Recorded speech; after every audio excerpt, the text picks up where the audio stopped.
Hello and welcome to the Sometimes Serious podcast, where we're sometimes serious all the time. I'm your host, Michael Palmer, and today I'm joined by Phillip Edwards. Hello. And Tom Conway-Bear? What is your name? Connie Beer.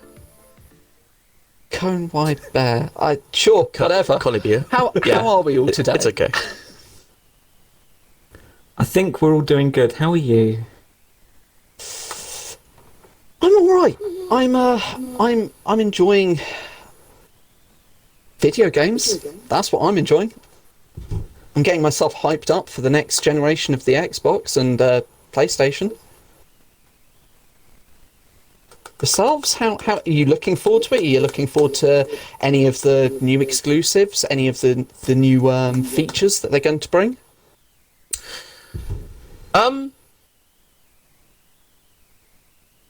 I'm curious about the new PlayStation controller. I saw that thing. That looks horrible. I'm glad it wasn't just me. The moment I saw that, I thought, what are you doing? It reminds me of just like that somebody just took the premise of an Xbox controller and then just changed the layout to look like the PS4 controller. It looks like a first draft. It looks like they went to a design team and they said, hey, design us a new controller. We want it to be as much like the Xbox One as possible because clearly they've got the better controller. Do it. And then they came back on the first draft and instead of going, I like it, they just went, yeah, let's run with it. Let's make it white. Let's give it two-tone because we can't quite make up our mind. I do like what they're doing with the whole haptic feedback though. I get where they're coming from. I think it could be good. I just hope, more studios take advantage of it. Yeah, I suppose that's the thing of, we introduced this amazing feature and it's going to improve gaming infinitely. No one takes advantage of it, Connect.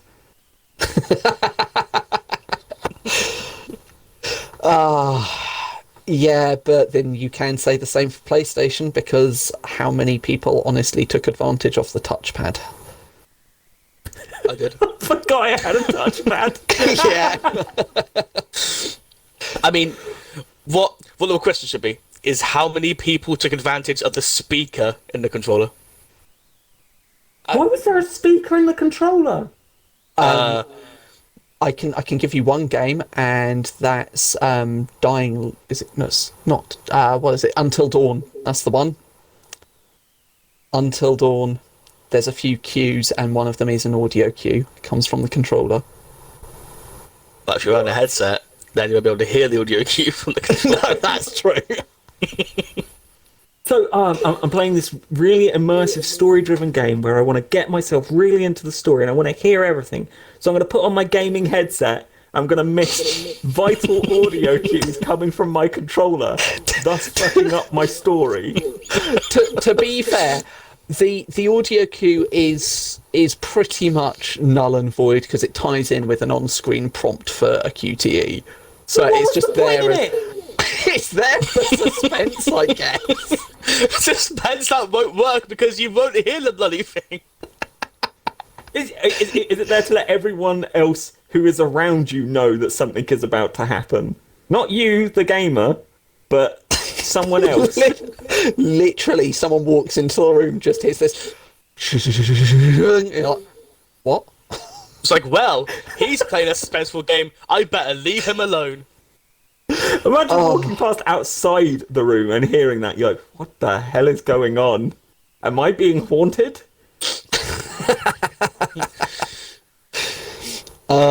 Yeah, it's definitely what I'd consider a redundant feature.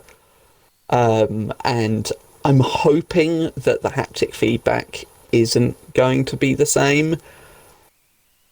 But it's all on the devs. I don't know if they're going to take advantage of it or not.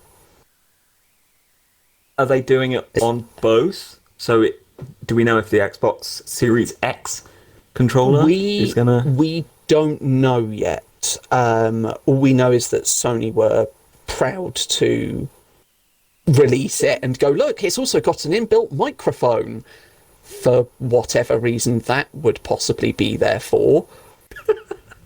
To broadcast to your parties your farts extra loud. Hold on, guys, I've got one brewing. Oh my god, that would make farting on the headset so much easier. I'm not making reference to anyone in particular, am I?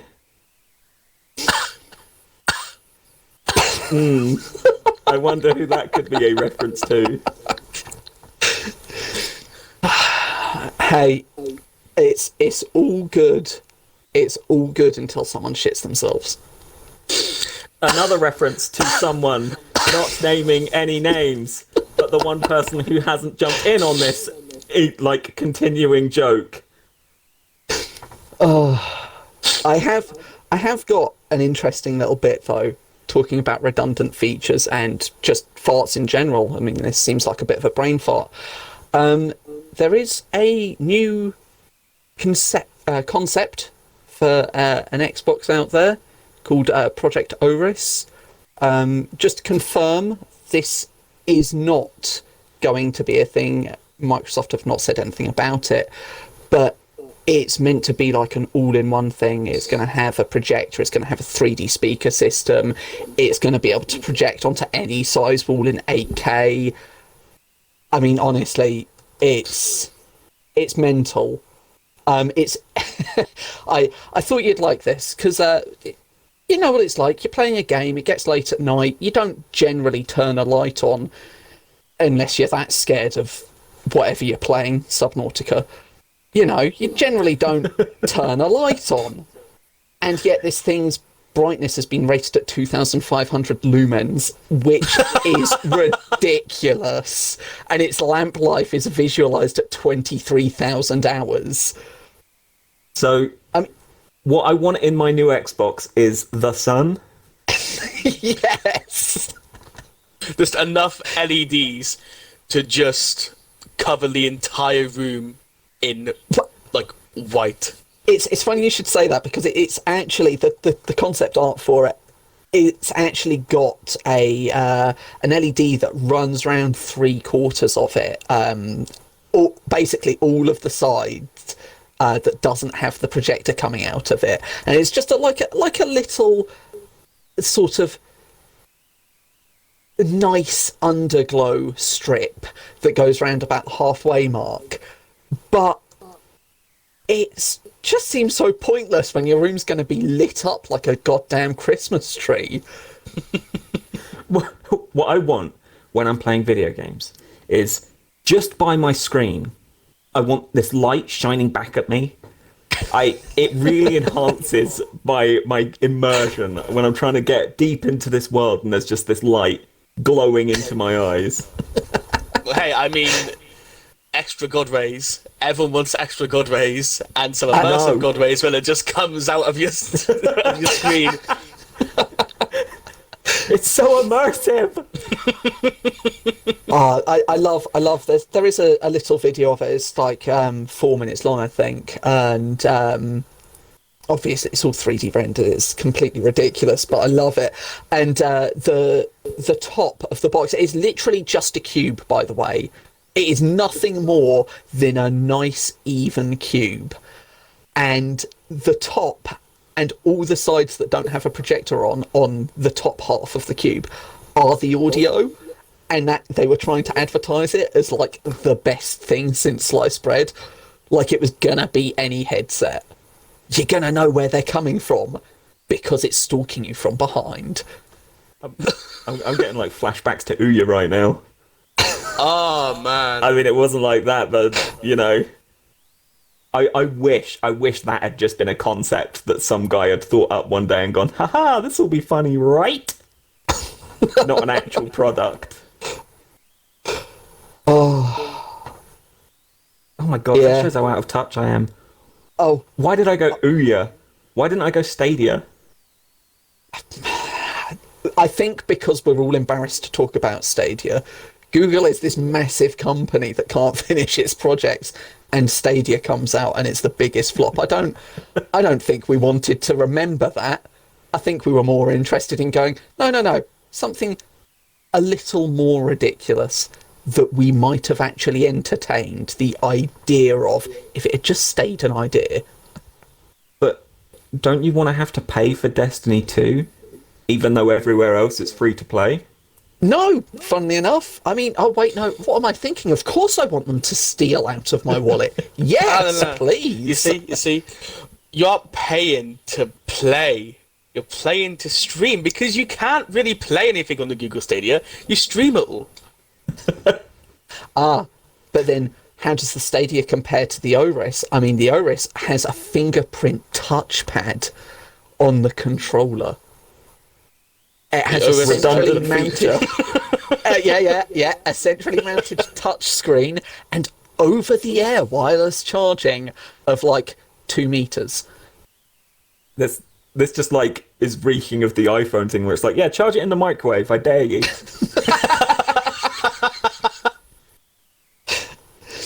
Oh. Do you know what? I think it should be made just to go on to what's that?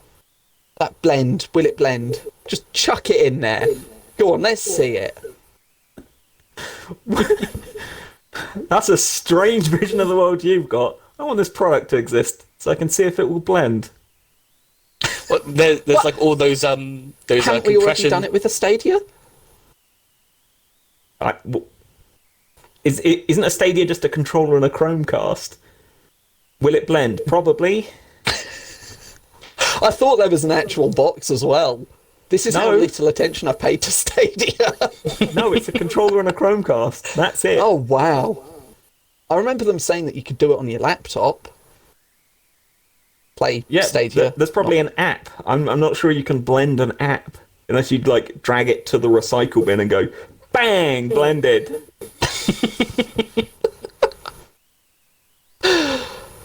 Oh. I think we're good for ridiculous consoles. I just thought I'd bring this up because I thought it was a nice, funny little concept that should never see the light of day. Never. What? Although I do not. Wasn't it Google Stadia? Sorry, that were going like free for like a week or something to just try and get people to play it. Yeah, it was. I want to say it was a little more than a week. Like, it might have been 2 weeks. But yeah, they were like, "Oh yeah, try it for free." Of the fact that Google Stadia has 2 tiers, a pro tier and a free tier, because there is a free tier. Yeah, but they didn't outright release it, if I remember rightly. I think it is out now. That's the effort they put into announcing it, is that, you know, it missed almost all of our radars and I only heard it in passing, and I'm only like 60% sure it's out. So, you know. Well done, Google. Good job. Google Glass or nothing else. Or just not. I haven't had a good glass in ages. I know.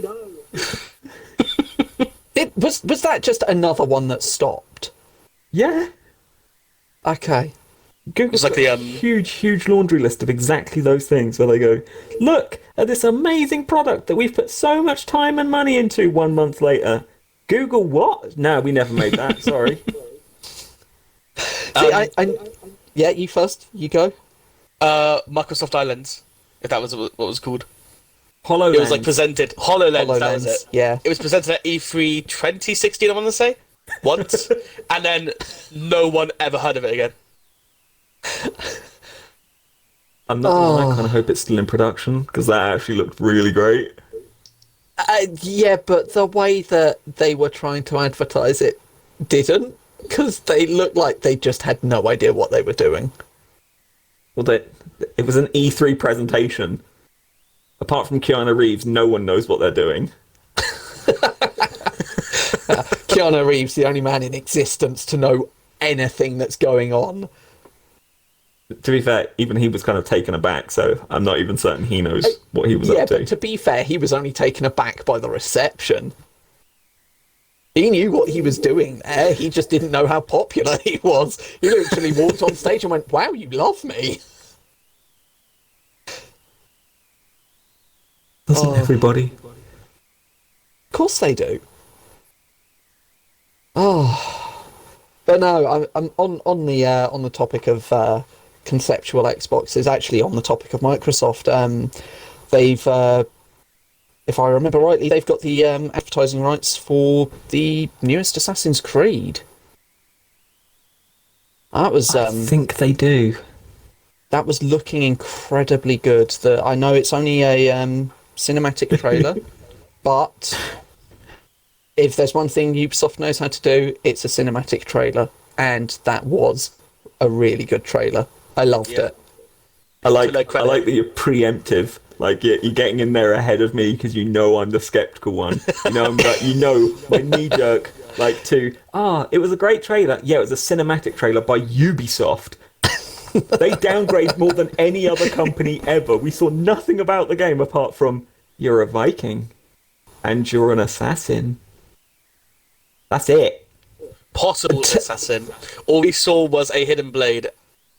Actually, I do actually have some information on Assassin's Creed Valhalla. And real quick. Yeah. Valhalla. The other two working titles before that were Ragnarok and Kingdom. What was the other one? Kingdom. Thank you. Couldn't They remember were that both one. so much better. Yeah.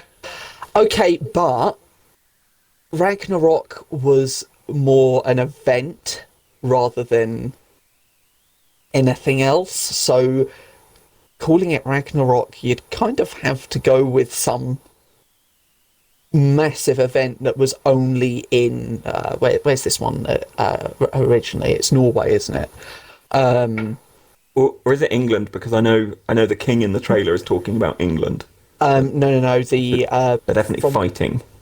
Well, from what I've read, you start in Norway, but the main chunk of the game is in England. However, you can go back. Represent. Pretty much any time. There's it's King, I think Alfred, I can't remember. I have got it here. Yeah, it's King Alfred the Great. Yeah. Let's not dip into history because history is not my bag. I am terrible with history. I have a question. Go on, go for it. Do we know if the Viking is going to be Ragnar from the series Vikings? Because he looks a hell of a lot like him. No, it's not.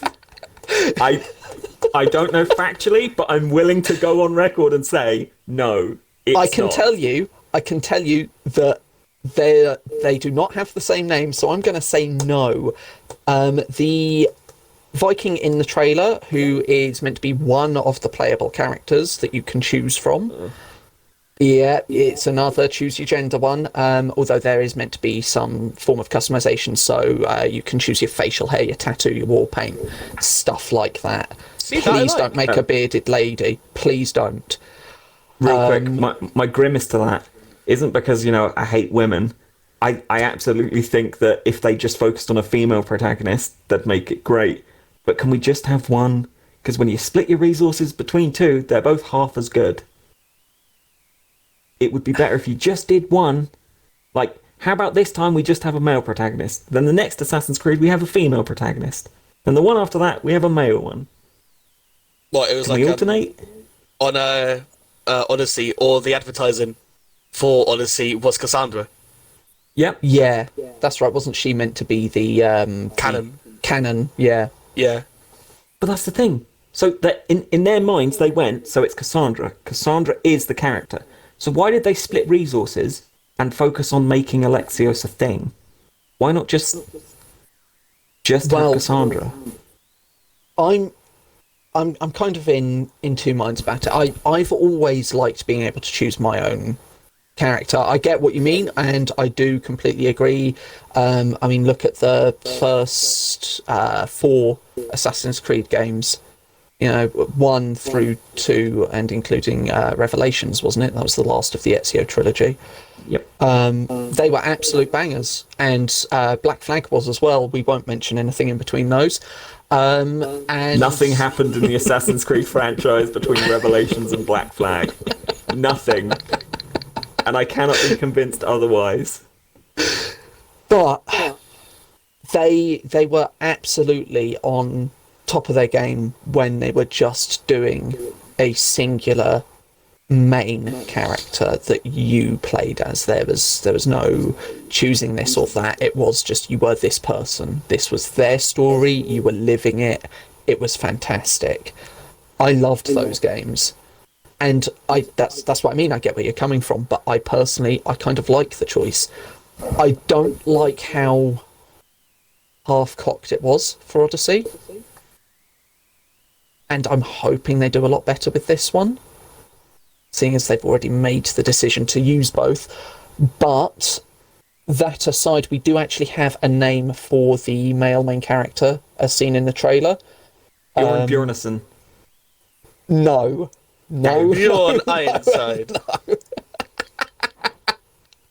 You're just going to start throwing Skyrim names at me, aren't you? It's just going to start being Ulfgar the Great or what have you.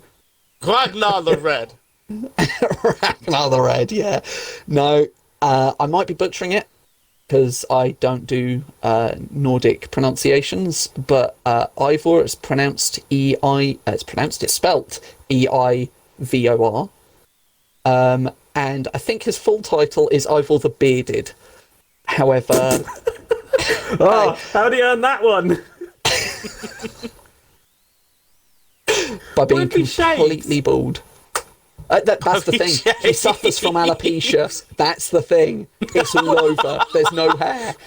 You said customized character, right? So Yeah. we get to decide. So what if I make my Ivor the Bearded clean shaven? To be fair, I don't know if that is going to be the full title or if that's something you can choose for yourself. There's no confirmation on that. But Please let it be official, and please let me have clean shaven, and please let me, every time I walk up to an NPC, they go, Ivor the Bearded? Just look at you, dumbfounded. that question mark on the end is like, Ivor the Bearded? Yeah, But- look, I'm sorry. One time, all right, there was an incident. I don't want to talk about it. I shaved it off. Can we just move on? That's all I want. 15th century Norway, lice was pretty bad. Lice was a pretty bad issue, so... So I don't think I want my character to lose his beard because of head lice, though. I'd much rather a cooler reason. Okay, and crabs. no, crabs is also not an acceptable reason. Hey, you don't get to decide that. You weren't there. What kind of logic is that? It's a video game. He was leaning over the smithy one day and his beard caught on fire. Now, that would be cooler. No, that would be more daft. I was forging this great axe and my beard caught fire. However, one of my hairs, while still on fire, floated into the axe and it is now imbued with all my manly strength. Look how the manly bearded? this axe is. Ivor the Bearded? From what I hear, it's Ivor the Breadstick. No. He's the guy who gets served at places like Olive Garden and what have you, where they just bring over breadstick. I might thought, breadstick. This big Viking with this tankard of mead slams it down. Breadsticks. Yes, Ivor. Coming right away. Hey, wait, it can't honestly be Ivor, because wasn't Ivor Dr. Frankenstein's little, dweeb workmate? Yeah, but that's Is that different Ivor spelling. or Ivan? That is Ivor, from what I remember. I might actually have to look this up because I don't know, and I would be flayed alive by my other half for it as well. I think that would trigger me every time I heard that. I'd be like, really? I'm him? I do know that What was he a scientist? Oh. Sorry, Tom. You go ahead. I do know that there was a Ivor the Boneless. but I think that was spelled Ivor. It's Igor, but it's spelled Igor. Igor. Okay. Yeah. Okay. We're all good. Ubisoft, you may continue. You have my You may blessing. continue with our permission. This game shall go no further until we have given the okay. But also, please don't make it huge. Please. That's the problem. Ubisoft included in this number, 15 studios have worked on it. Oh, Yeah. Isn't there a saying about too many chefs in a kitchen? Yeah. And I do worry because that was Odyssey's biggest downfall. It was just too much. Far too much. I know, Tom, you're a huge fan, but for me, there was a great game in Odyssey surrounded by 80 hours of crap. well, as soon as Michael mentioned the amount of studios, the first thing that popped into my mind was, how many studios worked on Fallout 76? Wait, actually, This is how our many biggest did? project ever. We got studios from Maryland, we got studios from Austin, we got studios from ZeniMax, Oh, no. id, Machine Games, we got studios from Bethesda. This is our most ambitious project. 15 times the detail. Oh, how could I forget that? How? Probably because I don't even register 76 as a game anymore. It's nothing more than a meme. Hey, you know, Fallout 76 is now reportedly good enough to be a bad Fallout 4. Fallout 4 wasn't a good Fallout 4. Wasn't that Jim Sterling? Yeah. I think I saw that title and I was like, yeah, I'm not watching this. I don't want to give 76 any more of my brain power. I knew it was going to be terrible on launch. Before launch, I knew it was going to be terrible, and it was terrible.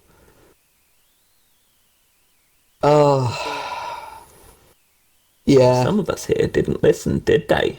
Some of us went out and purchased it, didn't they?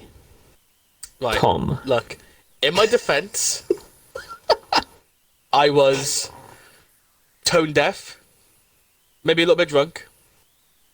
Okay, not drunk, but I'm going to say that in my defense because I don't want to have the label of, hey, this guy pre-ordered 76 because he thought it would be good. Why? Like, He's an idiot. You make it sound like you're the sort of person that pre-ordered Anthem. Right, so we're going to wrap up the podcast now. Oh, no. Oh, no. Tom. Right, look. No! Yeah, There was why? a beta for 76, and you must have played it. And when you played it, did you not immediately go, cancelled? Oh. I was blinded by... The ugly I guess- graphics, the T-posing ghouls, the broken weapons and game The god mechanics. rays that came out of the Yeah. ground. Yeah. The firing of nukes that shut down servers. Which of these Yeah. blinded you? Yeah. There is no defense. The weird Wendigo man that you would become if you got out of power armor? That would actually What? happen That's to me. new. Uh, That's No, new to me. that bug's not new. that No, bug it's has been not in me. Fallout 4. Oh, I've never experienced it.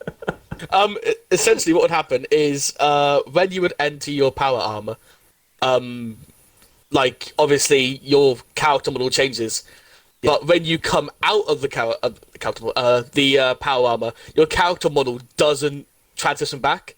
So your character Oh, model no. just looks like this weird stick man that has only worked on like buffing up his chest and just left out leg and arm day.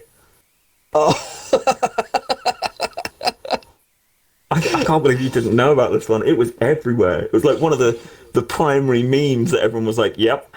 Honestly, thing. the moment I saw just how balked, how terrible 76 was shaping up to be, I kind of stopped giving it my attention. I only gave it small amounts of attention when major updates happened, and laughed when they completely backfired. Well, like, hey, we're going to introduce a subscription service, and it's going to include this scrap box where you can store all of your scrap. Trust us, it's going to be... Oh, I deleted all your stuff. Yeah, sorry. and the price of it. What was it? Was it 100 a year? Yep. It was like 12 a month, 100 $12.99 a month. And you look at do you want private servers Xbox that aren't Live. private?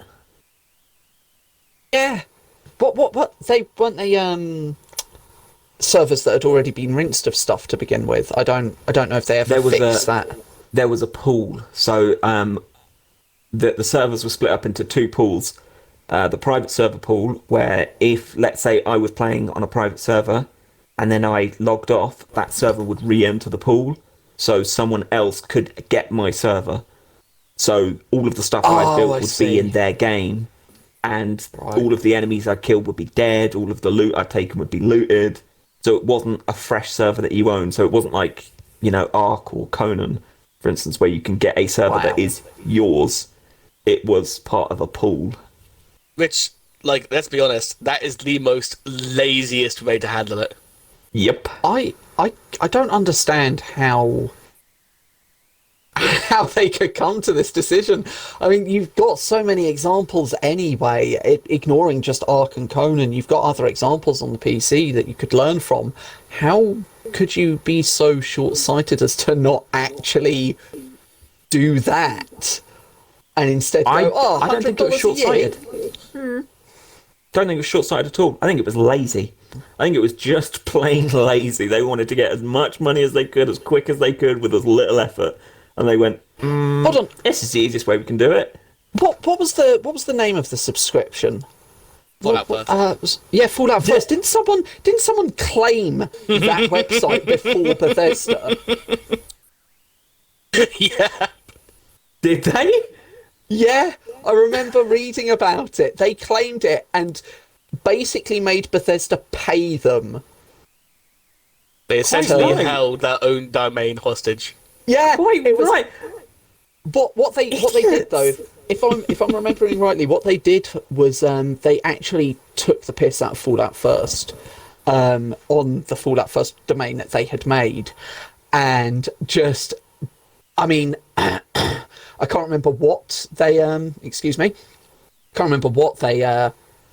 put up there specifically. I can't remember the exact words, but they might as well have just plastered it with "We're money stealing idiots. We're money stealing idiots." Just they took the piss hard. It was I can't remember the exact outcome of it, but I believe they made them. They managed to get money off Bethesda just to own the domain. Good. Quite right. What member of the PR of Bethesda went, hey, let's do this. Let's not get the domain. We can do that after we announce it. Your entire job was to ensure things like this didn't happen. And yet, here we go. Somebody's just sat there typing away at his keyboard, thinking, nah, no one's ever gonna claim this domain. What? Our fans love us. We're gonna be fine. Oh, crap, somebody claimed the domain. See, I better hide this from upper management. I'm wondering if anyone at Ubisoft is ending up, if Ubisoft themselves are actually going that way. I'm wondering, now that they've said that it's called Valhalla and that, do you reckon they're going to have some sort of crappy little microtransaction like they did in Odyssey with the whole, what was it, like WXP or something like that, permanently spend £7 to do that. Instead of doing it as a microtransaction, they're going to do it as some sort of stupid subscription, and someone else is going to come along and just go, taking the domain, thanks. Valhalla first. Valhalla first. Valhalla till I die. I'm of mixed opinions because I kind of hope, because Ubisoft have come out and said that this is going to be, they're hoping this to be their redemption, because obviously Breakpoint was such a massive loss for them that they pushed almost all of their games back. and they're really hoping this will be the one that, you know, gets them back in the good books. So will they try it? Probably. I hope they don't. I hope they go, this should be a love letter to the fans, to make a game that's amazing without, you know, really, really crappy microtransactions in it. This is just a love letter to you guys. I don't think it will be. No, I don't think it will. And even if it's not a love letter, it should just at least be a return to roots. But it's not going to be, because it is going to be RPG based. It's going to be like Origins and Odyssey. Which I personally have no problem, because, like, I think I'm one of the people in the minority that actually really enjoyed the RPG aspect of it. But at the same time, I also feel like that if they are going to continue using the Assassin's Creed name, that they do need to revert it back to being an assassin, because otherwise, what's the point? Yeah. So what my advice would be, obviously, of course, you want to take, you know, a 23-year-old from England, like, All right, let's move on to the next topic. Oh, yeah, no, you're just a baby, you stay there, no. Go ahead, Tom. Like, the easiest thing that I think for them to do would just to focus more on giving people the option to build their own kind of like character. So like just two completely separate skill trees, because we saw inklings of that in Odyssey, like where they would have the assassin skill tree and the warrior skill tree. If they focused more on that and just gave you the ability to actually play as an assassin constantly and not just have the assassin skills, I think that could be better. See, no, you first. I'm not really understanding what you're saying, because Odyssey had three. It had the hunter, the warrior, and the assassin, but the assassin was by far and away the most powerful. Yeah, I think I know, because I mean we saw inklings of this before they actually swapped over to the RPG setup in Syndicate, because you had the brother and sister. Cinder what? Oh wait, we talking about RPG mechanics, or are we talking about just the separation? Because the RPG mechanics came in way earlier. That was Unity. No, we're just talking about the separation in the trees. Well, even that was still Unity, because you could equip yourself for... Is Unity, which one was that one? Was that the one in the France? Paris one. The missing, I own it. the no-face guys. Yeah, I haven't played it, so honestly, I think I got like 5 minutes worth of playtime, got annoyed with the eagle vision, and just went, you know what? No. And never you could actually played it.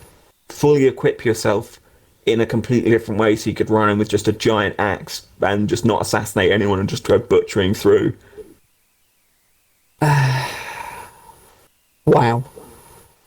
Yeah, no, I was going for the separation of skill trees, because obviously you had the brother and the sister, and the brother was very much walk in and just punch him in the face, and the sister was just sort of like, well, no, we're assassins, we'll stick to the shadows and stab them in the back. Jacob and Evie? Is that their names? Yeah. Yes, that's it. Go on, last name? Jacob and Evie Fry. Hey. Champ. I was sat here like, I've got a laptop in front of me, but I don't want to use it. I don't want to look it up. I need to remember this. What was Unity's? I'm out. Something Arno. No, Arno something. Arno... the baguette. You know what? It could be, because I also don't know. I know it was Arno, but I don't know last name. Arno No Face. Arno No Face. Yes. Okay. Whilst you look that up, I'm actually with you, Tom. I think playing Odyssey and Origins, the RPG mechanics in it, they felt really fledgling. It felt really like junior, like they were taking baby steps into it. So I think if they go all in, it could be great. But these baby steps, I don't know, there's a spark there. But also, we're how many years in of RPG mechanics? Why is there only a spark? Yeah. Shouldn't they be a little bit further on? I mean, like, the whole thought process, I think, of the entire community was, okay, so Origins is like the test for this RPG mechanic. and then Odyssey is clearly going to be like the whole bam, like proper RPG, but it wasn't. Like it was closer, but well, I've got something to add to that, but I'll quickly interject with Arno Dorian. Arno Dorian. That's 2 first names. Arno Dorian. Yes. That's like being called Chad. That's 2 first names. You can't. What's your name? You Chad? can't call Last someone name? Chad. Middle name? Yeah, Chad. Not even Chad Chaddington. Just Chad. That you can't call your character like yes. I bold take here. That was the main issue with Unity. His name. Only issue, otherwise perfect game. None of the game-breaking bugs. None of just the boring combat. None of the repetitive and badly put in co-op play. Even though they advertised the entire game around the multiplayer. Right. Even the bloody cover art had 4 Arnos. Not 1, 4. And there was only one significantly good co-op mission in the game, and that was the Manson heist. Like, I think I've done that about 76 times, which is weird considering how shit it is that it's just like Fallout 76. I completely forgot that it had co-op, and that's the entire reason I picked it up. Mm-hmm. And like I say, I got 5 minutes in, used the Eagle Vision once, and just went, do you know what? I don't like this, and turned it off. But to add to the whole RPG thing, there's going to be extra in this. It's not just going to be RPG. It's also going to be settlement management. You're going to have your own village. It's going to prosper, it's going to grow, you're going to see your clanmates live there, decisions are going to affect the way it grows, you're going to want to take care of it, there are going to be story arcs surrounding it. It's going to be quite a focal point. Okay, that I can kind of get behind, judging that they do it right. I'm a huge advocate, for like any RTS, any city builder games. Like, I'm a big fan of them. So when you go on, no, carry on. So when you introduce a city builder into an RPG, it just kind of reminds me of the PS2 game Dark Cloud. So I'm just kind of like, okay, that was amazing. I kind of hope this follows it, but it's Assassin's Creed, so it probably won't. But yeah, like, I was going to say, I don't think you're going to get. Well, I say I don't think. What I'm about to say is pure speculation. There's been no confirmation or denial of this, but I honestly don't think that you're going to get to say place the buildings where you want. I think it's just going to be a case of do certain things to make your settlement larger and prosperous and stuff like that.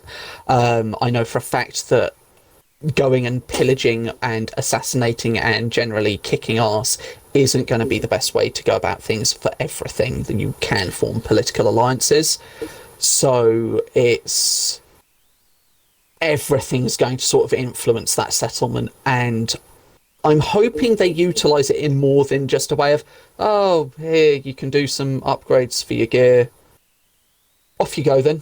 You know, I hope it's actually going to be, you go there, something has happened, something major has happened in the story. It doesn't necessarily have to be dramatic. You know, it doesn't have to go, oh no, they came and attacked us in the night. You know, it's...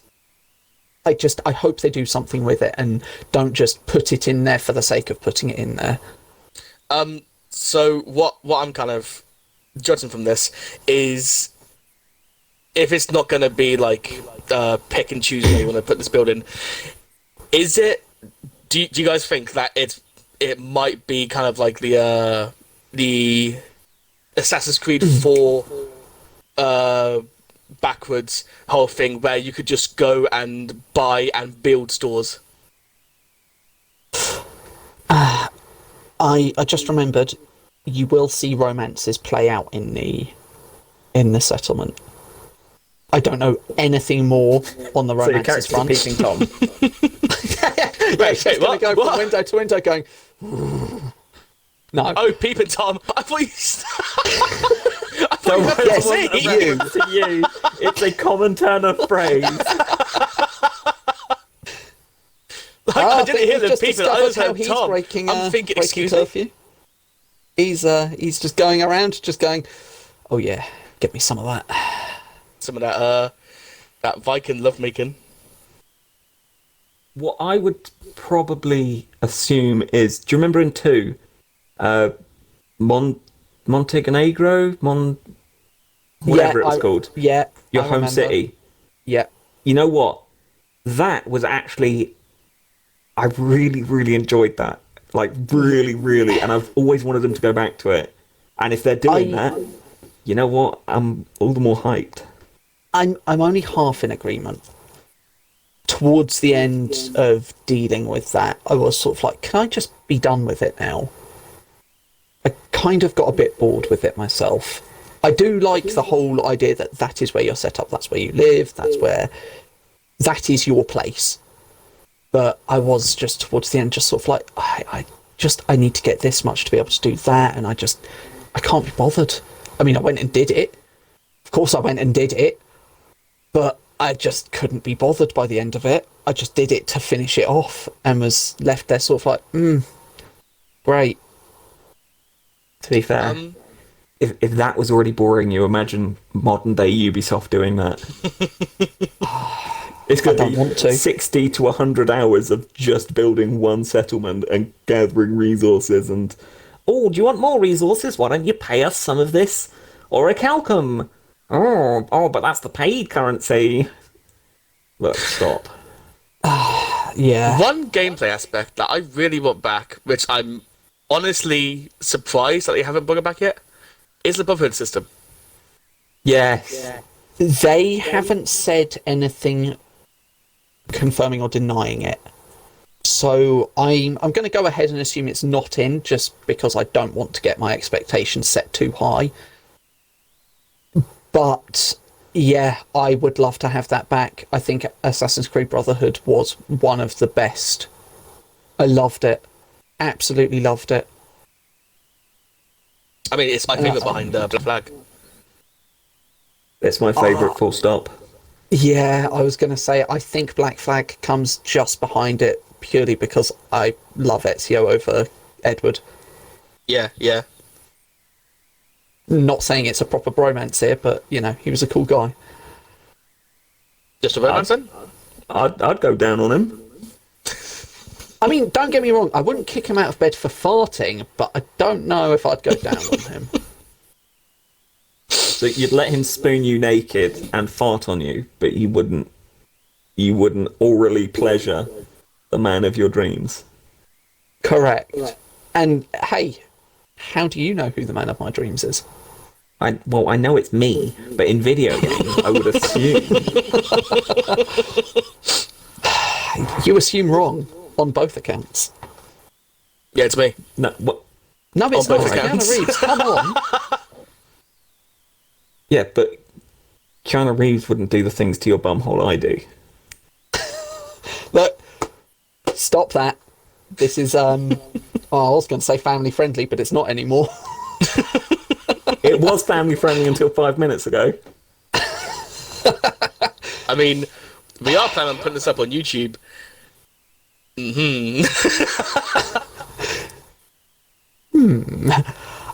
No, going back. There's a whole thing about being able to go out on your boats, ships, going and doing raids, stuff like that. I don't know if the ship aspect is going to be little more than travelling. I hope it is more than travelling because, let's face it, Black Flag was amazing and everyone was screaming for more of that afterwards. I kind of think Skull and Bones is dead. And they're just taking that team and just going, look, in all of our Assassin's Creed games, just put in the stupid ship mechanic. They loved it there. We can't be bothered to release it separately. Just do it.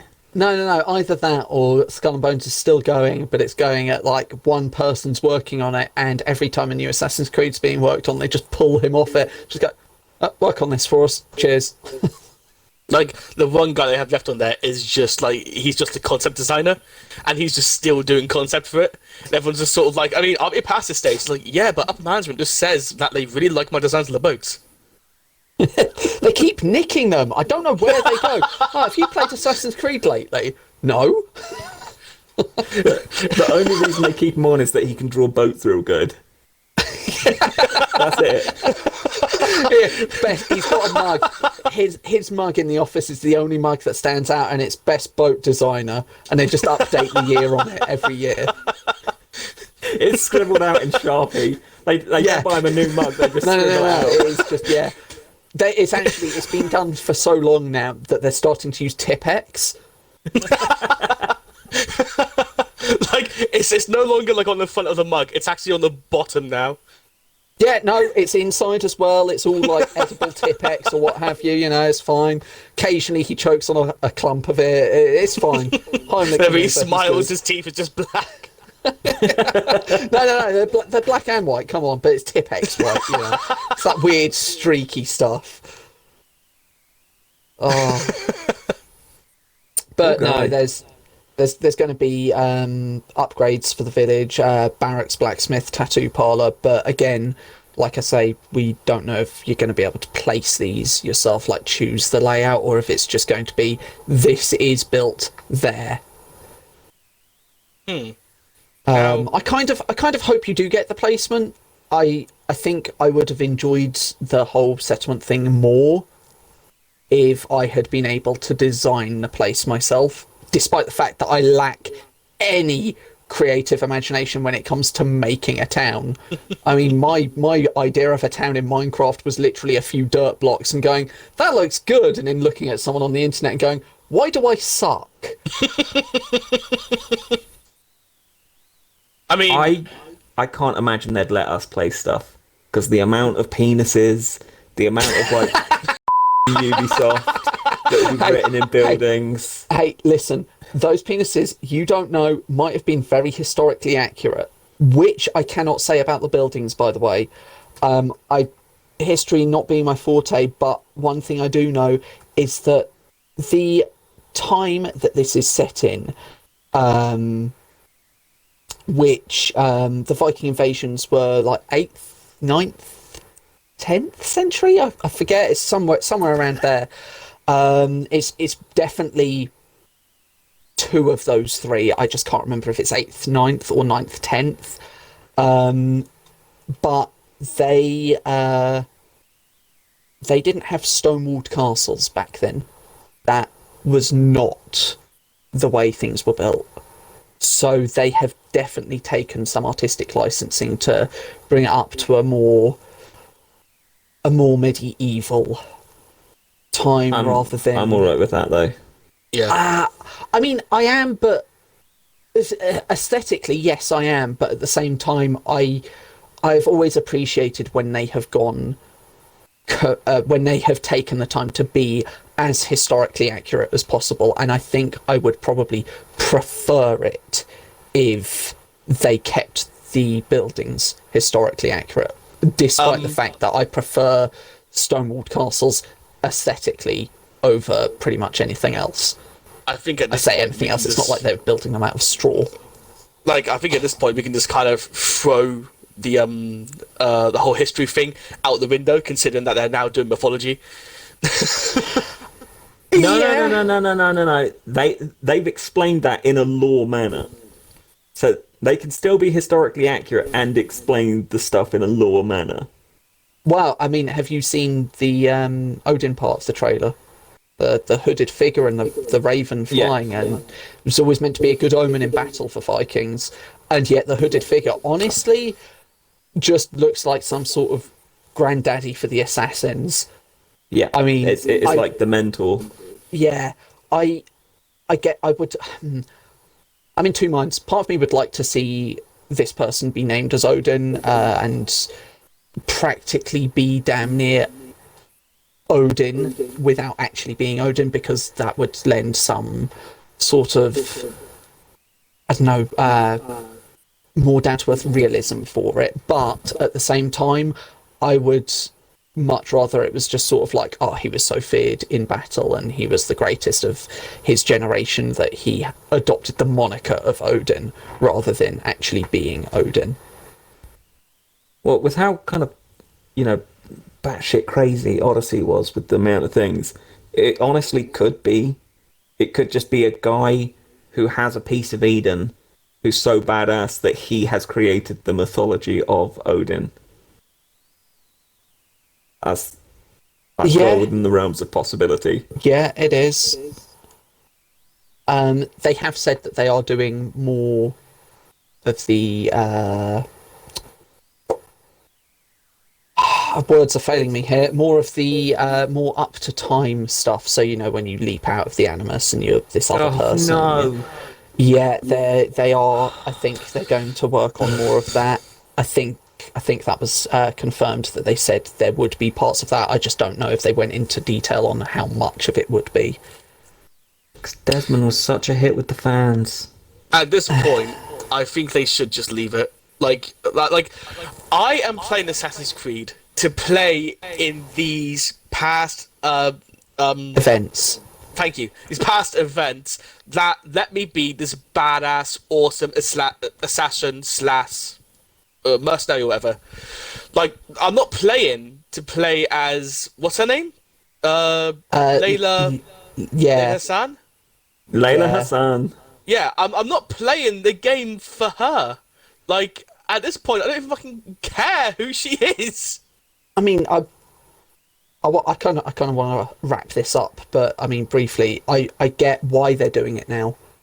They've committed to the story for so long now that they kind of need to finish it off, and they need to properly finish the modern day part of it off, and then just release Assassin's games. I don't think you guys have completed Odyssey, have you? I haven't. No, I haven't. I mean, the vastness of it is kind of what's holding me back. Every time I look at it, I sort of grimace. I can promise you, Layla Hassan's story comes nowhere even close to being rounded up. Nowhere even remotely close. But if they use her in this, they could round it up. Just blitz it, round it up, be done with it. Because I'm sure it can't just be us that are going, we don't want this. Have her be killed. They killed off Desmond. Yes. Really controversial opinion. Did. I think if they're going to just be stubborn and continue to go down this route, I think personally, I mean, this is what I kind of enjoyed, that the one that made sense to me because it didn't really focus all that much, it was just kind of for an intermission, was the way how they handled it in Assassin's Creed 4, where it's just first person, you just roam around the office for a little bit and then you just go back. I felt that was the least invasive of all of the ones that I've done. I felt that was the least invasive. Unity's was way less invasive because Unity's. It was wasn't that at home? The Abstergo home system. So the out of the game bit was you are the player playing this game, and the assassins have contacted you through the Animus home console that you're playing. Which is a better way of doing it, in my opinion. I'm not gonna mince words. I can't even remember, remotely, that part of Unity. Don't worry, most people can't. I remember starting up and seeing that. It was Unity, wasn't it? Where that sword shot a laser out of it or some rubbish like that. Yeah, it's right near the piece of Eden in Unity was a sword that fired lasers. Yeah, there's the beginning sequence that I remember before you actually get to Arno, was you play through this bit and Abstergo Home is like, oh, and this is this, and you can do this. And the end of one of the sequences had a guy fire a laser out of a sword at you. It was the piece of Eden. Yeah. I mean, like, that literally sounds like that Ubisoft just, like, approached a school of, like, pre-teens and just gone like, hey, so what would your favourite weapon be? A sword that can fire lasers! Yeah, I know. I mean, the Apple of Eden, being able to control people, I get that. That was awesome. You know, you know, if you wanted to take away the mysticism, you could just chalk it up to the power of suggestion and neuro-linguistic programming. But a sword that fires lasers has no logical explanation. None whatsoever. Okay. I actually preferred when the pieces of Eden were varied and interesting and unique, because in Odyssey, the amount of apples you come across that don't do what the apples do. It's like, hang on a second. Oh. This is not what an Apple of Eden does. The Apple of Eden is very specific in what it does. Oh, no. It's not just a be-all, end-all. It's not just, hey, guess what? I can use this apple to do anything. That's not what the apple was. So I much preferred the varied pieces of Eden you'd come across. Okay, having not known that, yeah, I get it. I get it. But wasn't there only meant to be one Apple of Eden? No. Okay, There's so there was more than so one. many pieces of Eden. Well, actually, originally it was hinted that there's only one apple, but all of these others are pieces of Eden, and you have no idea what they are. Because it was in the end of Assassin's Creed 2, wasn't it? When the apple was combined with the staff? Yes. At the end of Brother. Yeah. Yeah. And the staff was a piece of Eden all on its own. Yeah. Yeah. But yeah, that aside, I'm loving the look of the trailer. I'm not quite sure how I feel about the on top of the arm hidden blade. Makes sense in battle, but hey, I hope that it's going to be good. As to use your words, I hope it is a love letter to the fans. I think I'm a fan Just of the on top of the Assassin's Blade, just specifically because I saw it and I was like, cool, Baraka. Yeah. Oh, cool, Mortal Kombat.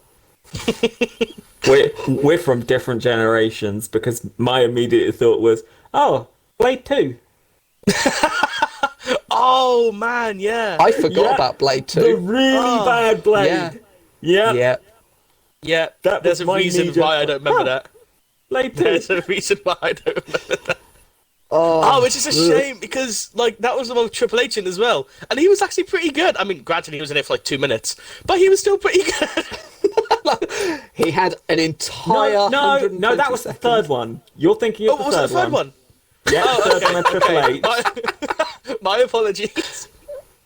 Oh, I haven't watched them enough to remember that, and I don't do films at the best of times. I wish I could be in your position. I wish I could take that part of my brain and just remove it.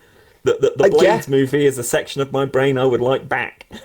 Can we also just like appreciate the fact that the wrestling knowledge book in the group here did not know what film Triple H was in. But you just literally went, Triple H was in a Blades film, that's it. I know. I just don't know which one. I'm unsure which one of us is like the more sad. The fact that you thought it was the wrong Blade movie, or the fact that I knew which Blade movie it was in. Right. Okay, but you say that, but I could mention one franchise, and then I know that for that first film, you could practically give me the entire script. Well, that's because Jurassic Park is the greatest movie ever made. Fight me.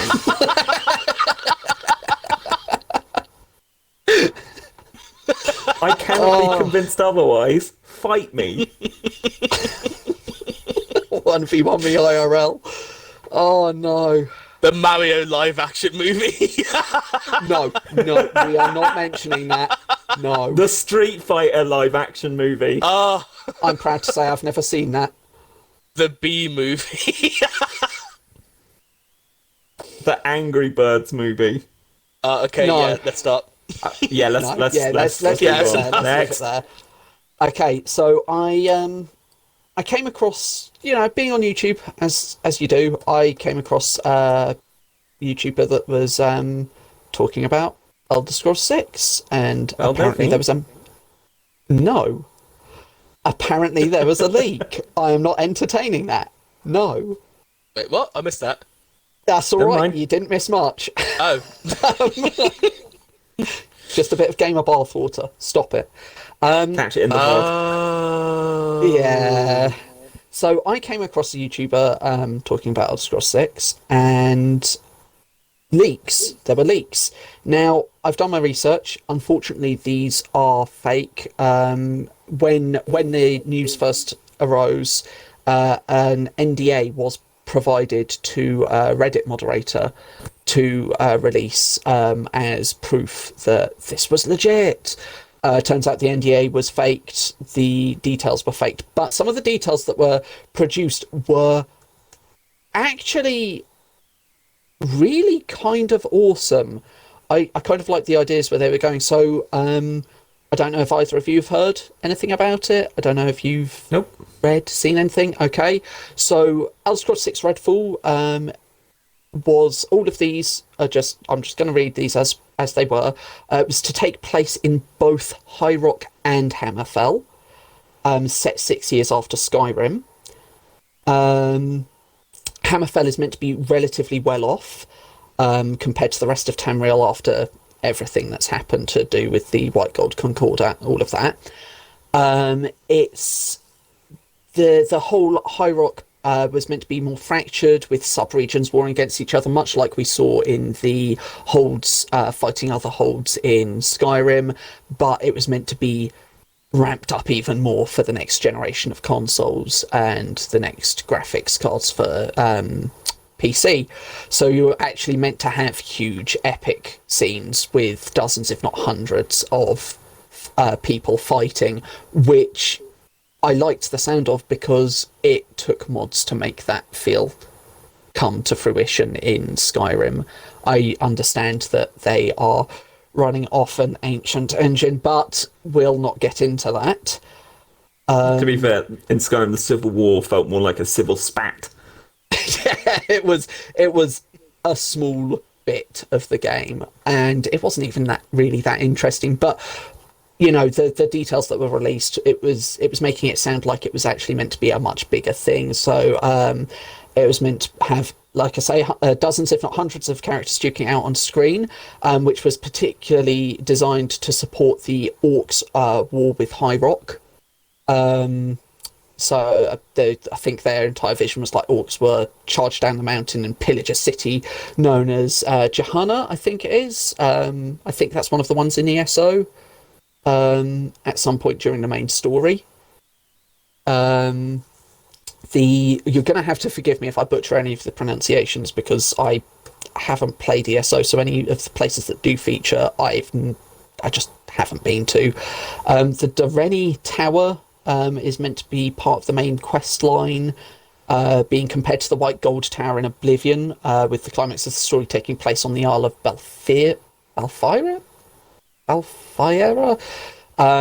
Ship travel exists in the game as such, which is built off Starfield's vehicle mechanics, supposedly. That, to be fair, should have been a big sort of klaxon for anyone reading it. I mean, if you read ships are meant to be in the game built off Starfield's vehicle mechanics, that should have been a big warning that this wasn't legit. Several different ships, including a rowboat to a pirate ship, but no actual class designation. But they were to offer light customization and can be crewed by NPCs. Daggerfall is said to be the biggest city Bethesda has ever built. So, there's that one.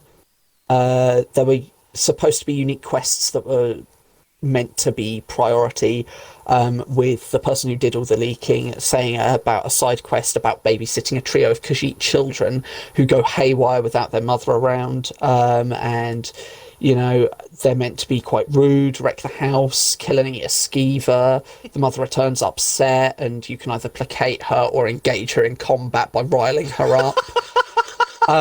Which, to me, I actually quite like the sound of, because it screamed of the Blade of the well, not the blades. What were they called? The in Oblivion, Gonna need a bit more than that. the guild you could join, where it was like, go to this woman. She's got rats in her basement, and it turns out the rats were her pets. Is the Warriors Guild? There is a Fighters Guild. Fighters Guild. That's it. Thank you. Yeah, it was the Fighters Guild. Gordon Bennett. I need to replay Oblivion. I need to remember all of this. Yeah, it sort of screamed of that silly sort of quest to me that I just thought, do you know what? I'm game, purely because I know I'm going to save it before I have this chat with the mother, just so that I can roll her up and punch her into submission. Just because, who doesn't love a good brawl in Elder Scrolls games? I mean, who doesn't love being sent to a tavern? Women is what you just admitted to. Hey, like, I would never punch a woman. Unless she was a cat woman. That depends. See? What I would love is, like, if this happened and, like, you engage her in combat, but she just turns out to be, like, this martial arts master and it's, like, kicks your ass.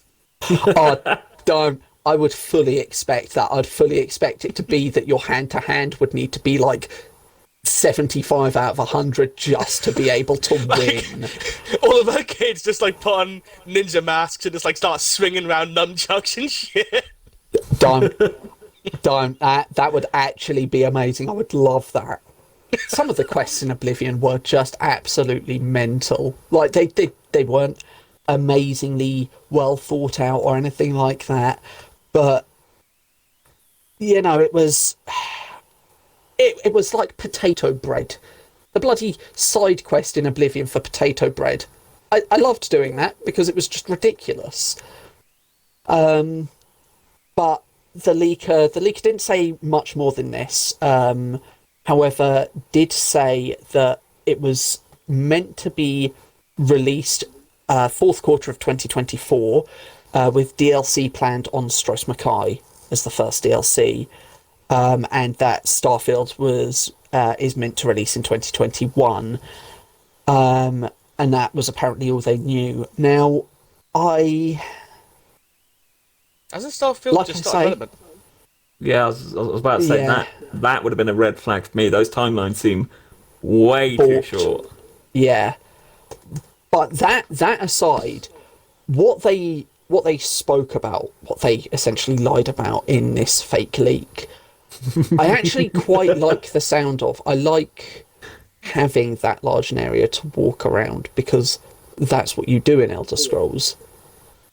You know, I do hope that the travelling wouldn't be as boring as I felt it to be in Skyrim. I don't know if you guys felt the same. You know, you'd have to go from A to B, and if you couldn't fast travel there, you'd fast travel somewhere close by because you always knew that the journey there on foot would generally be the most uneventful, boring, bland thing ever. What you've just described, I'm not sure if it's because we were talking about it, I'm just getting, like, flashbacks to Odyssey. Look how big and amazing it is. It's going to be so boring to play. Yeah, there's hundreds of hours of content in here. Content, quote unquote. None of it's interesting, though. None of it's good. But then we're talking about two different types of games. I mean, I know Odyssey. Yes, Odyssey is the franchise. Good job. I know Assassin's Creed has gone into RPG now, but they weren't this open world RPG when they started. You know, you weren't roaming around taking on side quests. You weren't roaming around trying to furnish a house, for the love of God, why? But Elder Scrolls, you were always going around speaking to all these different NPCs, getting all these different side quests, learning where to go, doing what you do, leveling up different skills, deciding which weapon you wanted to use, whether you wanted to be a mage, whether you wanted to use a sword or be an archer. It's very much that. It's just a case of Skyrim wasn't that with the exception of one of the earlier ones, wasn't that meant to be the largest one they've done? And that just felt, as you said, boring and empty, filled with quote unquote content. Yeah, but imagine if like Skyrim, but twice as big. It's I think, I think it will lead to the same. I think it will just lead to more of just the. Uh, yeah. you don't always have to be big. Let's go quality over quantity for once, please. I mean, what about you, Tom? Did you ever find that with Skyrim? Did you ever get to that stage of just like I can't be asked walking anywhere, or did you genuinely enjoy walking around? And please don't talk about any of your anime girl mods. So the first Hikaru Shida mod that I downloaded. Oh my god! Next topic. I mean, like, I'm the kind of guy that's going to install mods to not allow me to do fast travel, or to enable fast travel to just literally be traveling in a cart. Like, I very much played Skyrim for the immersion. Immersion. What? Sounds like a sly dig at everyone that actually likes immersion. That was really unnecessary. That was like hyper unnecessary. Like, the mods that I've installed are just like mods that just do add to my immersion, and just like scenery mods and stuff like that. So I do enjoy just walking around traveling, because I think that Skyrim is like the perfect game for just doing whatever you want. I Like, was just going to going say, here and adventuring. please don't end it on the words "perfect game" because I will have to prove you objectively wrong. Skyrim is nowhere near a perfect game. But I do understand that there are people such as yourself that do enjoy the whole walking around thing. I just felt like there wasn't enough between between point A and point B to actually be able to, you know, make it interesting. There were a few bits like if you travelled west of Whiterun, you'd eventually come across the Headless Horseman at night that you could follow. That I think he led to like a chest or an item in the ground. I forget which. And you had the thing just outside of Whiterun that was meant to be the whole Lady of the Lake with the sword, but it was level scale to you. It's just there wasn't enough eventful stuff. I felt like most of the time I was just walking around, just sort of looking at the sky, going, "Cool." So I mean, I get why you'd install those mods. I get why you'd do it. You want a more, I don't know. I don't know. What would you go for? A more realistic, a more patient experience? I don't know what you'd class that as. Just a more immersive experience, I would say. Yeah, I see. Because my mods have always been for combat. I've always loved having things like the decapitations and stuff like that. So anything to make that more gory has always appealed to me. And there was the mod for creating spells that I installed. I'm always more on the sort of combat side of mods. I much prefer. Obviously, I get texture mods as well. I want things to look nice. But yeah, I'm just worried that I wouldn't enjoy traveling from A to B in a map that large. I feel like there wouldn't be enough to keep me entertained. I mean, surely there's got to be a point for you as well where you'd get to a certain size and it would just go, do you know what? There's just not enough here for me. I kind of just download any mod I see. More because like even though like immersion I think is one of my number one like desires to just ramp up in Skyrim. Like I'm not a huge fan of the actual combat. So there's obviously like multiple mods, as you said, like for combat that I myself would install as well.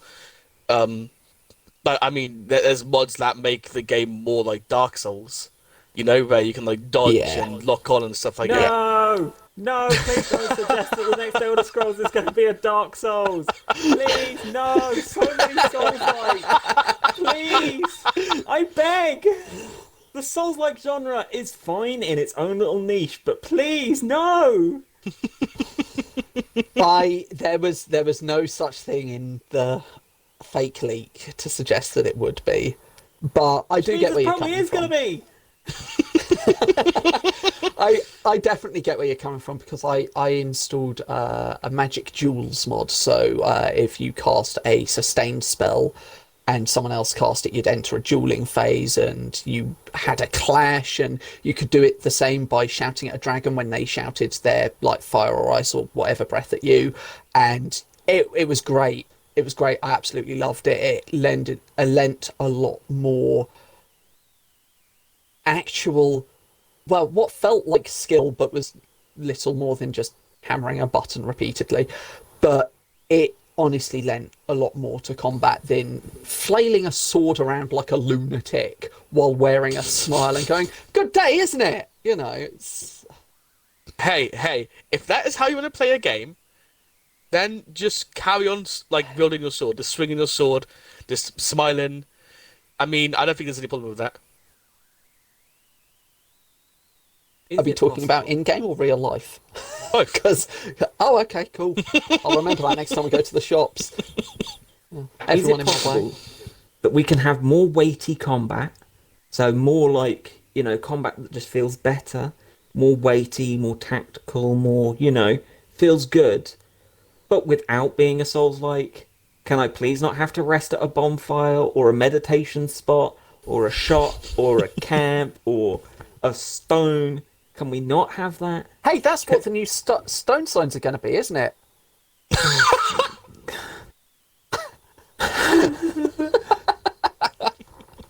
Can we please? Souls-likes are great, but they're everywhere. Well, yeah, that's the problem, isn't it? That's what happens with these trends. We've had it with the Battle Royale. We've had it with Souls-like. Next Elder Scrolls going to be a Battle Royale. Oh, don't. Look, it's going to be a Battle Royale Souls-like. I know. No features. Okay, that would pique my interest. No, it wouldn't. It would be terrible. It wouldn't. Yeah, it would. It would pique my interest because just think of 100 people, 100 people on one map, all players rolling. Yeah, exactly. That's it. That's all everyone's doing. They're rolling around. So basically, you want For Honor to release a Battle Royale. No. Yeah, okay. No. I enjoy For Honor in a PvE only way. I'm not getting into it. I just can't. Do you want to coffee or shall I? No. I'm happy to do it against other people. I am happy. Let's say you love For Honor. I'd be happy to play For Honor against you. I'd be happy to do that. But have you met the community? No, because I haven't played the game in like a year.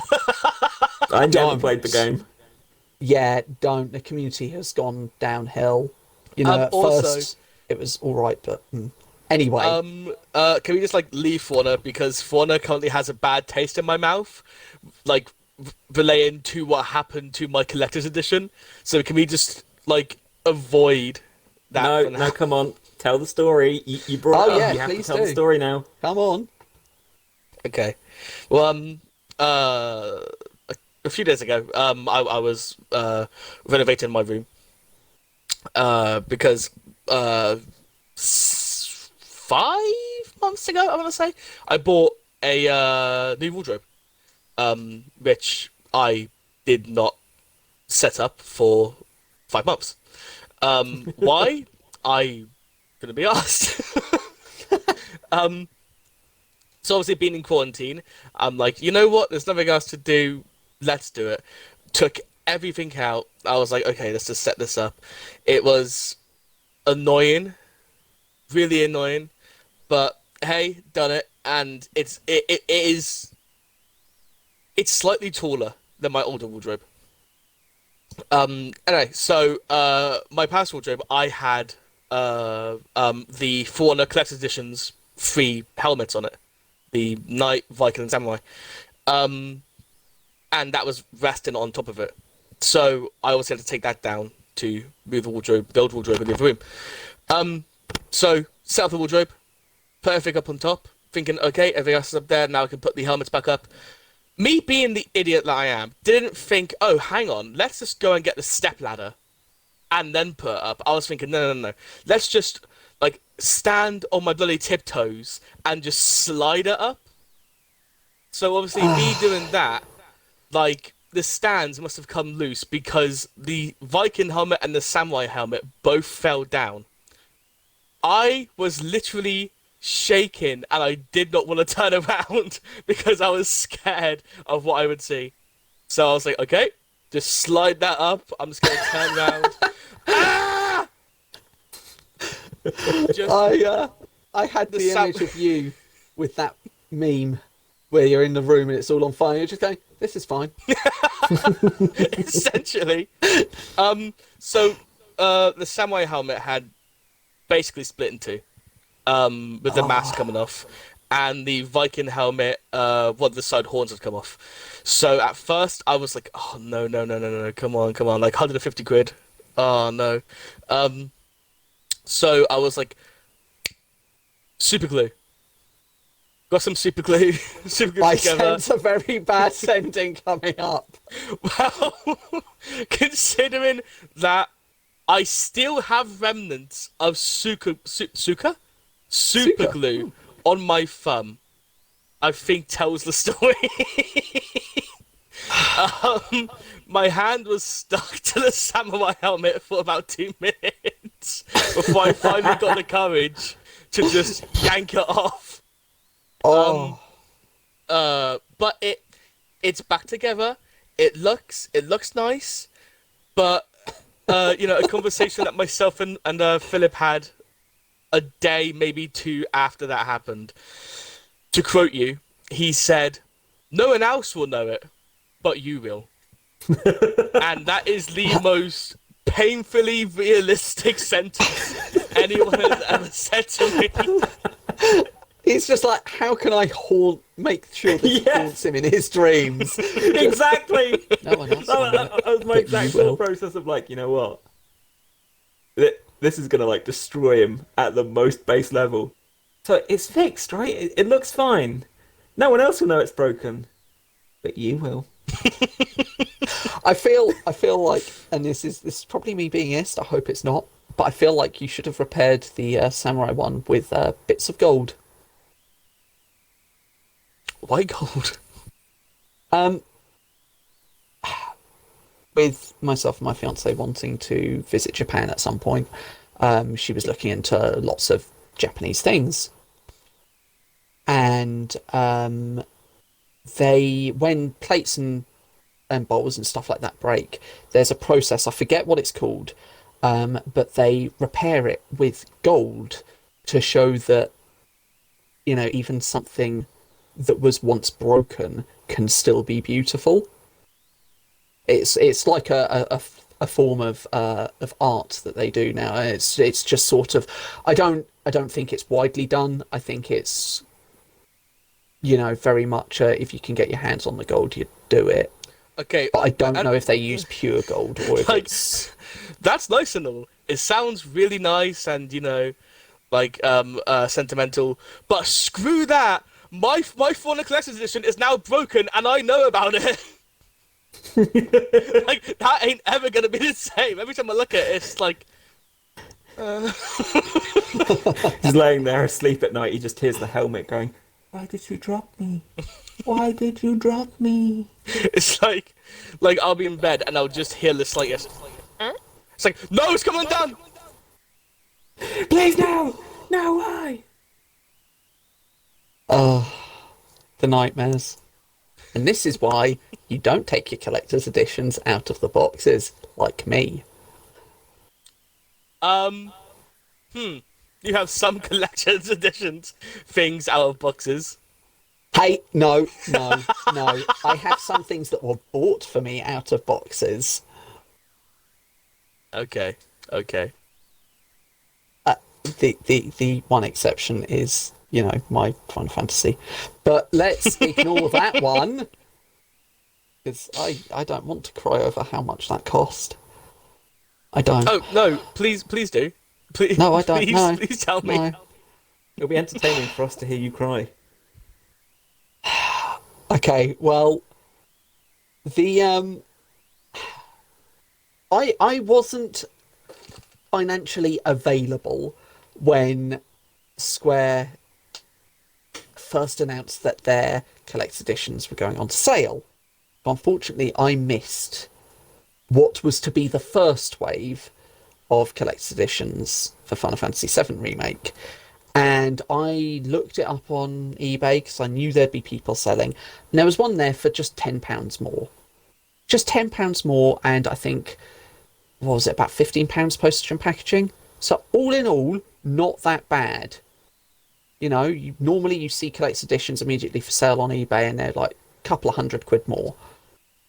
So I thought, maybe, should I? Shouldn't I? So I got in touch with their customer support, asking them, do you know if you're going to get any more in? And I got the very standard, we can't comment on whether they're going to be available again or not, but please sign up for our mailing list and we'll let you know. I'm like, well, thanks. So naturally, I think, no, do you know what? I'm going to bite the bullet, use a credit card, buy that. Turns out it's a joint present for me, so I haven't had to pay, but the amount is just horrible. The cheapest one afterwards was not the one that I initially found because it had been snatched up, as you would have guessed, and instead it was over £300. Oh. Yeah. And that's why Cloud is out of his box, because I want to fully appreciate it and not just go, this cost over £300. I'm going to cry myself to sleep. Yeah. But the kicker, to end this story, the kicker is I got an email the day after I was told that it was, all good, from Square saying, we've got more in stock. Ooh. Yeah. And I was just sat there, I was like, if you had just said yes, I would have waited and saved myself some money and you would have gotten the money, not someone else. Ooh. I have Yeah. a strict limit of myself of only under £200 for a collector's edition. If it exceeds that, then I typically won't get it. But there's a game that's come out recently called yeah, you know exactly where this is going. I know where you're going with this. The Japanese name for it is Shin Sakura Taisen, I think. Oh my god. Yeah. But the Western name for it is just Sakura Wars. Been playing it for the past 4 days? 4 days, I think. You will have to excuse me. My awareness of time at the moment is all over the place because I've had maybe 4 hours sleep because of said game. So really good, really enjoying it. To the point where I was like, you know what? I want to see if I can get the limited collector's edition, which was only available in Japan. So my first place to look was obviously PlayAsia, which they had 2 copies left. I'm thinking, okay, It wasn't Weeps R Us. trust me. If there was a place called Weebs R Us, I would have checked that first. Tom's just got a business idea. So they had 2 copies left, which I was like, okay. Let's just wait until payday, and I'll just pick it up then. Literally, 3 days after I checked, both copies were gone. So I see that there's quote unquote copies on Nin Games, which is another Japanese importer. On where? Yep. I've never heard of them before, but they are called Nin Games. I'm almost certain it's not, but it sounds racist. I'm pretty sure it comes from the kanji for ninja. But hey, I'm just gonna stop doing that because otherwise the comments are just gonna be, "Hey, look, he's a weeaboo." They're already that. All right. Yeah, the moment you mentioned the game's full name, that was it. You were gone.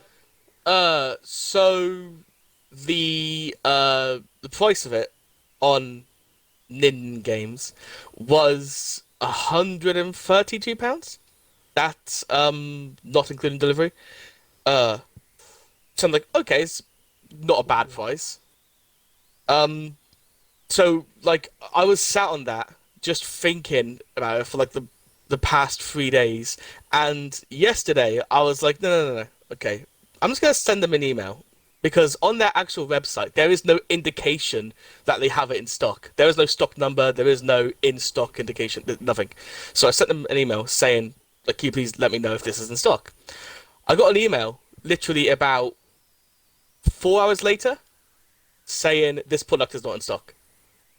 So I'm thinking, okay, well then, one, why do you not show it out on your website? But anyway, so I was like, okay, let's just check eBay. Yeah, no, because all the resellers on eBay are selling it for over £200, and I'm thinking, okay, I get it, you are a reseller, but come on, and the only copies that do have it under £200 that are potentially 140 to upwards, like they don't include process and packaging, so I would still have to pay the import fees, which would then put up over £200 anyway, which I don't think I'm prepared to spend. Oh yes. How much of a weeb are you? Hmm? Clearly you're not dedicated enough to this one anime game. Oh, no, I'm dedicated. If I had the money, I would. It's the fact that I don't. Like, well, if I could make the decision, okay, you know what? I'm not going to eat for the next 2 weeks.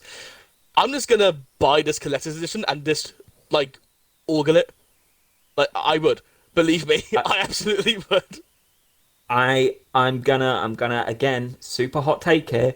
I think you made the correct decision choosing to eat over buying a collector's edition of an anime game that you already own. Yeah, but it's cool. Look, if it's not that that stupid gun game thing and doesn't come with yeah, exactly. What? Exactly. It's not worth it. Am I missing something? Do I want to know? Nothing you want to know.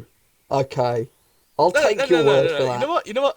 No, let's talk about it. No, just in case if people watching this don't know what is included in the collector's edition. Let's talk about Warner Brothers E3 leaks instead. Wait, because, no. real quick. Let's give people the choice. Tom, what is the name of the game? And then we'll move on to the next topic. Because then they can go look it up. The name of the game is Gun Gao 2.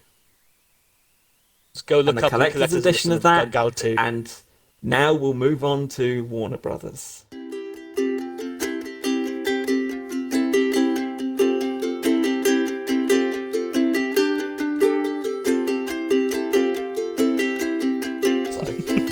Okay, so somehow we now have to transition back into banter where it's okay for Tom to cut. Yeah. You do know that I'm going to leave all this in, right? I mean, I would say he could cut his hair, but you know. Right, okay, just do the outro. No, we're talking about Warner Bros. First, then we're ending it. Okay, so there was, as I'm sure you know, you've been following the wild story that has been the E3 not happening and all of that. The E3, yes. The E3, sure. And how, everyone that was going to be there they were going to be announcing big projects because of the next generation of consoles coming up. So obviously they're going to want to announce what they're going to release now, or rather what they're going to release in the immediate future, and what they're going to release on the next generation, regardless whether it's going to be for this generation as well or not. And Warner Brothers were meant to be there, and they were meant to announce several high-profile projects that were still in Superman game development. confirmed? Superman game, did you say? No. Yeah. Oh. No. Who wants that? None of them have been good. Stranger, a lot of people. I want continue my saying. man to be represented. No. To all of that. Wait. No. I'm not entertaining. No.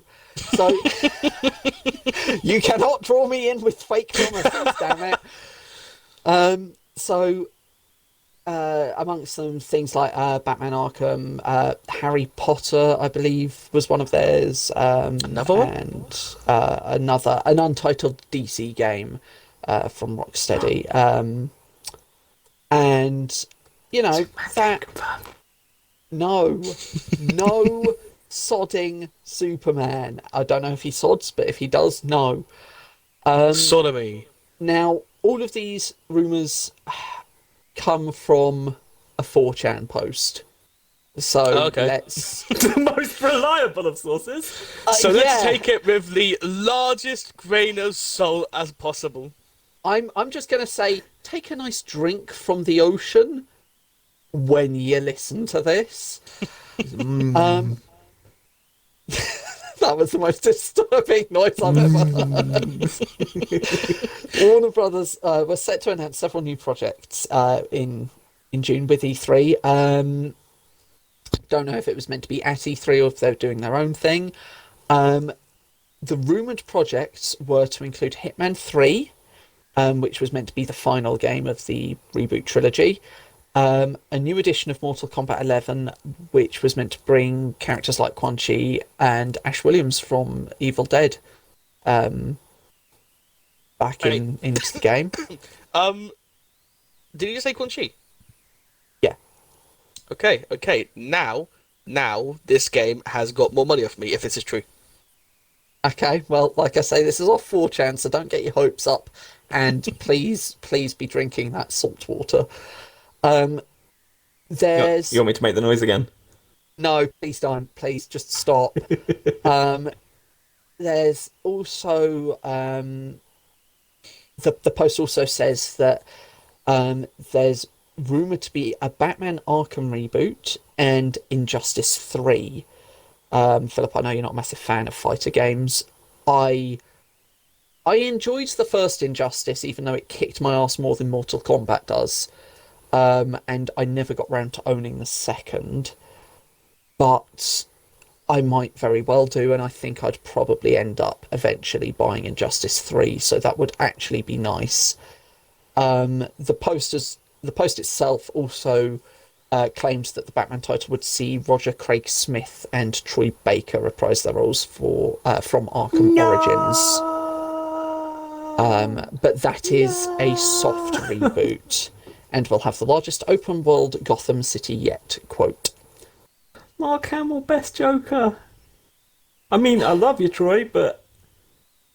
Mark Hamill, best Joker. I haven't played the Arkham series to be able to comment on that, so I'll take your word for it. They are some absolutely cracking games.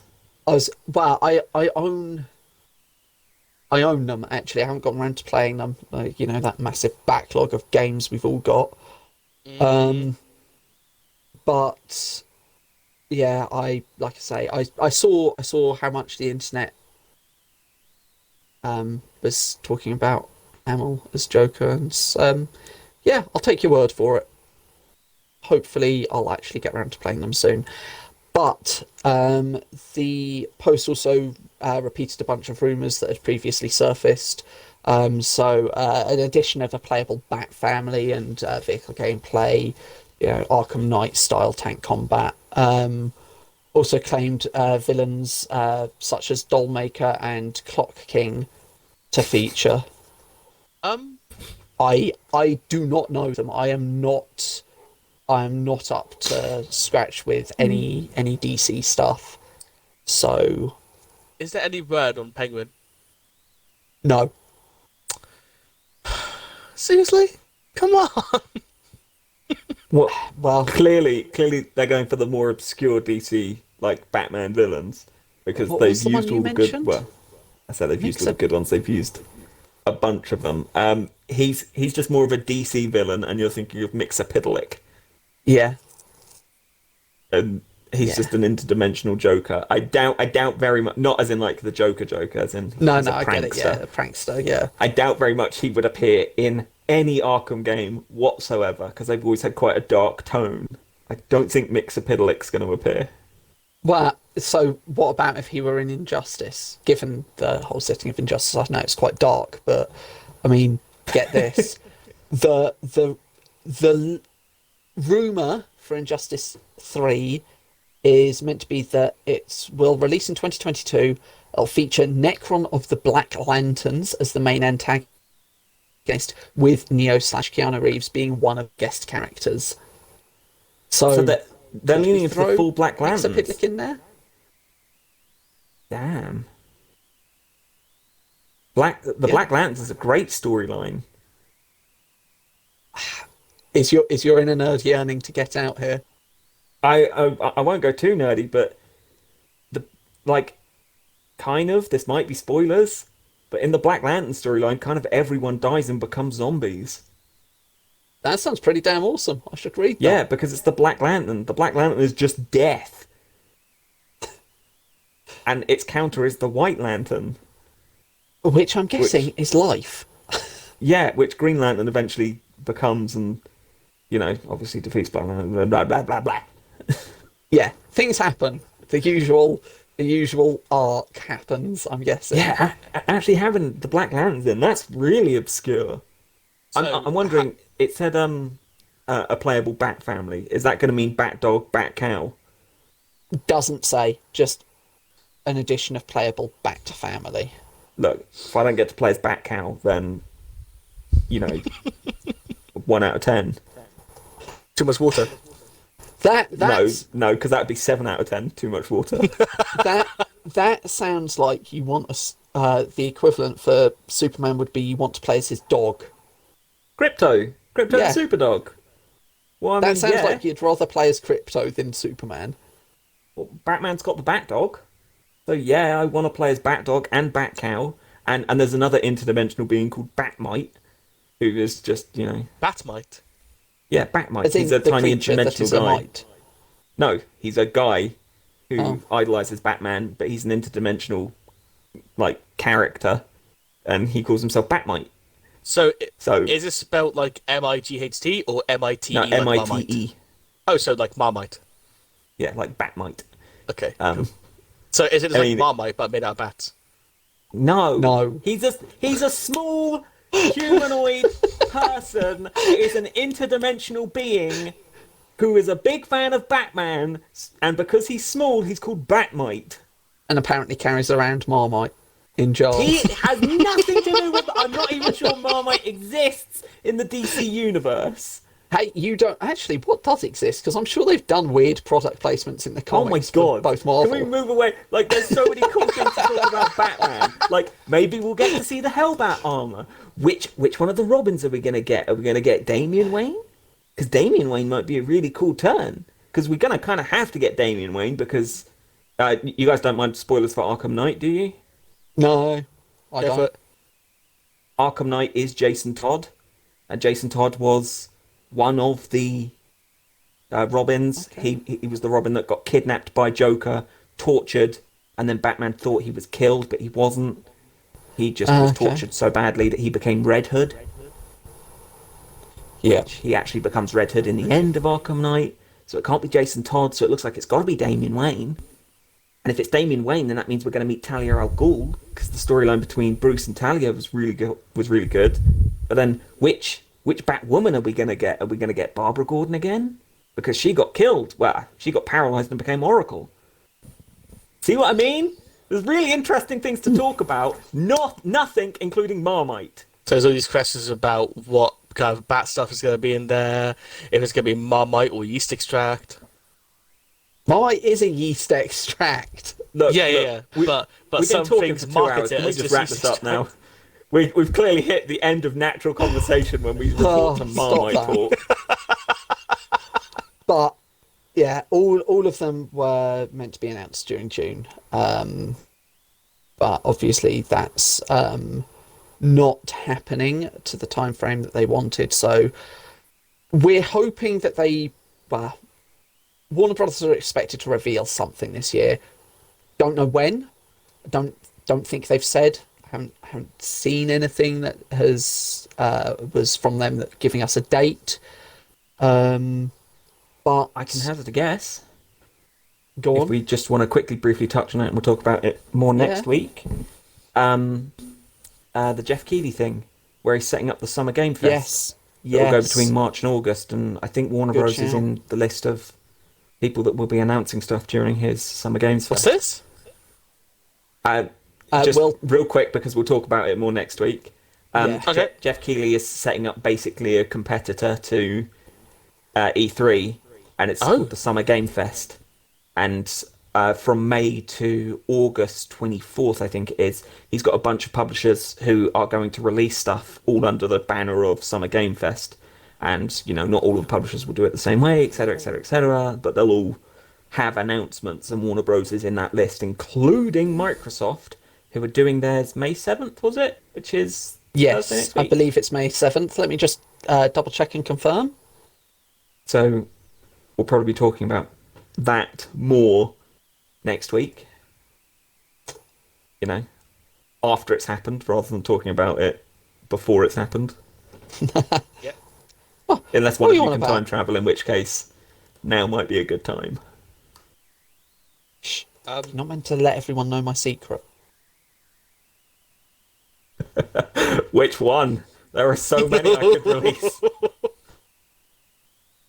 Look, that time in the hotel room with you, just leave it, all right? You never said no homo. Yes, it's May 7th at 8 a.m. Pacific time. So it's like 4 o'clock for us, 4 in the evening for us. Yeah. So I So we think after I get back, I'll grab some sleep so that I can actually be up and watch it. So we'll talk about more next week. Yeah, that sounds good. That sounds very good. So yeah, hopefully, Warner Brothers will be there. Hopefully, at the Keighley thing. Hopefully that will shed any light on these rumours, because at the moment that's all they are. They're just rumours. We obviously you can't take any leak as factual, especially if someone does decide to fake an NDA. Then post it to 4chan. No, that one was Reddit. 4chan. I know, was the but Warner 4chan's Brothers. just as like... I know. So 4chan's reputable. less reliable.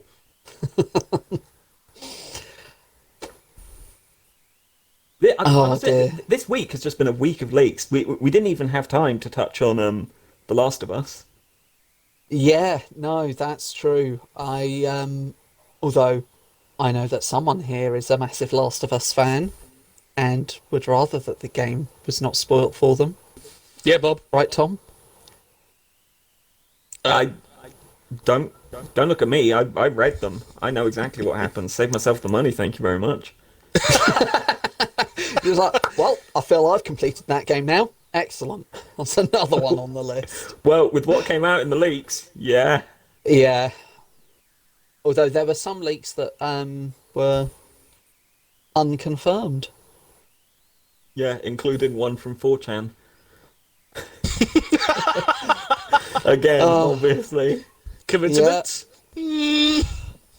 4chan just seems to be the place to go for your leaks. Or just if you'd like to be put on watch lists. But, on that note, please keep us on your watch list. Hey. Good segue. It has been an absolute pleasure. I have been Michael Palmer. I won't be next week. I'll be someone else. And I have had with me Phillip Edwards and Tom Conesbeards. I don't know, whatever his name is. Yeah, Cornelia. Cone, bear, something. I don't know. Something to do with animals. That guy. That guy. It's been me, Phillip, and that guy over there, Weeb. Okay. Stop laughing now in the we start background. using the Reeb tagline. Okay. Yeah, that's it. You opened up. It's fair game. Anyway, it's been an absolute pleasure, and we'll catch you next week. Ta-da.